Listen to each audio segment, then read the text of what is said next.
Everyone, this is Gijibong Vlog, si Filipino actor based in Egypt, Saudi Arabia, and welcome back to my channel again.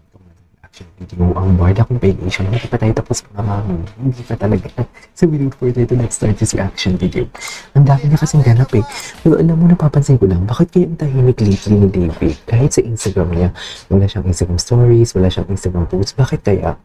Apektado na kaya ang ginoo natin for today's video? Pero feeling ko hindi naman apektado kasi hindi naman yung totoo. Pero siguro dahil siyempre, diba, pag ito talaga yung iniiwasan natin. Pag may linabas talaga ng mga fake news, lalo na fake news at hindi totoo, tapos yung mga tao, ginajudge agad siya. So parang, siyempre, kahit sabihin mong celebrity sila, sanay sila sa mga judgment, ma-hurt ka talaga, diba?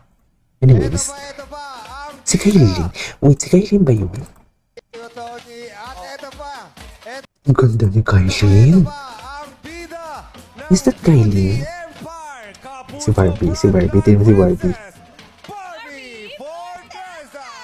Hala ko. Si Barbie. Cute ni Barbie. Cute. Kapusod. Mga kapusod. Yes! Kasi nga, si Barbie Ano? ay isang kapusod. Si Barbie. Kapusod. Grabe, ang sexy. Ang sexy. Kapusod, makulay ang gulay. Thank you girls! Kaya bukod sa mga maglalabasang Pat and Kim. Ay, tignan natin. Oh, ini-initiate pala talaga. Nag-holding hands talaga sila. Okay. Akala ko kasi talaga, naku, huwag niyong i-bash si Jason. Kung alam nyo lang. Kung alam nyo lang talaga. Kasi, kung alam nyo lang, kayo mismo matatawa din. Matatawa na lang talaga kayo. And once and foremost, they have projects. Okay, may projects sila together. May projects sila together. Kung alam nyo lang, sinasabi ko na sa inyo ngayon.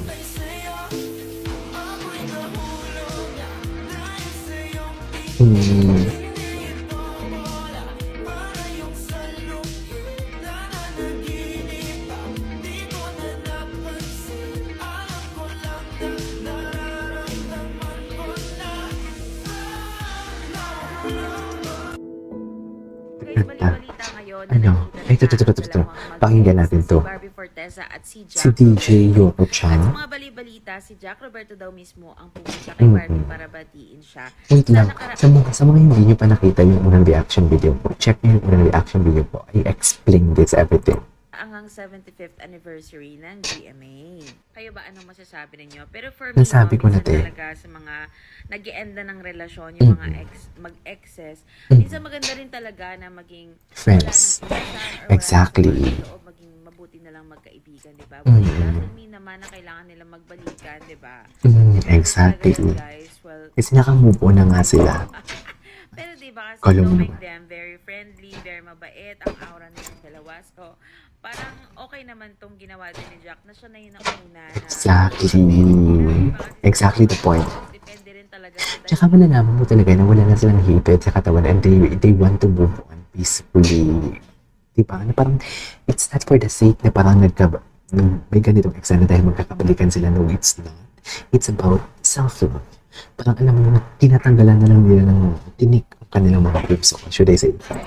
ilan or nangyari sa inyo, ano kayo magiging magkaibigan pa. Minsan kasi may mga dahilan na na paghihiwalay na hindi talaga mabubuo na yung friendship kahit ano gawin mo. Pero Exactly.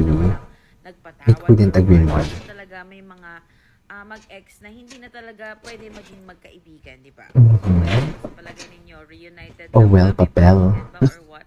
Oh, well, Pero papel. parang mas okay naman na sila sa mga nangyayari sa buhay nila at mga career. So, pareho naman silang both maraming projects. So, there guys, ang ating showbiz balita. Ay, showbiz balita. Ang taray ni ate girl. Ang taray ni ate girl. Ay, ito. Yung ate. Nagkakulitan na ng BFF. Yung BFF kasi talaga sila. Wala talaga akong balita ngayon kay David. Ano kaya nangyayari kay David? Diyos! Ano ang nangyayari kay David for today's video?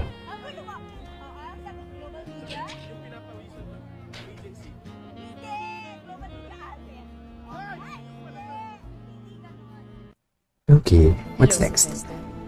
Ay, hello Sylvester. Ang gwapo naman ni Sylvester for today's video. Hindi mo kaya si Sylvester Stallone. Di ba? Ganyan yung atake ni Sylvester Stallone. Ay, ano ba talaga dapat, Memo? Atake. Okay. What's next? Ay, ang gwapo naman.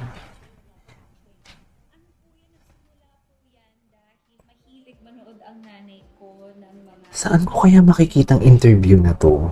ni Miss Sharon Cuneta, Oh, Sharon Cuneta. Miss Nora Honor, Miss Sherry Hill. So, dahil syempre, pagkatapos ng school ko, ano yung pinapanood niya, yun din yung napapanood ko. Tapos parang na-amaze ako kapag umiiyak sila, tapos pag yung nakikita ko na naapektuhan din kasi ako sa mga eksena ginagawa nila. So at a very young age, hindi ko sigurado. I think I was as young as 8 years old.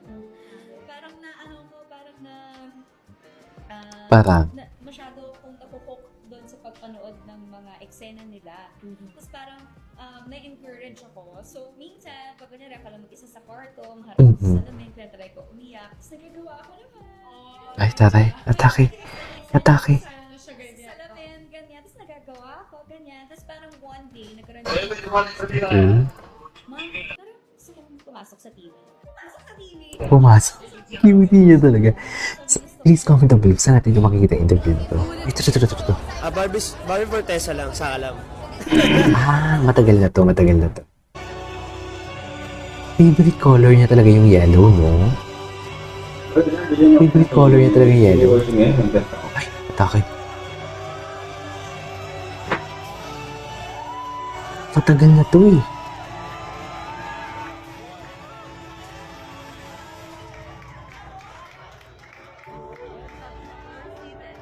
Kabog, no? Kabog. Ay, wait lang. What is this? What is this? Hindi si Barbie?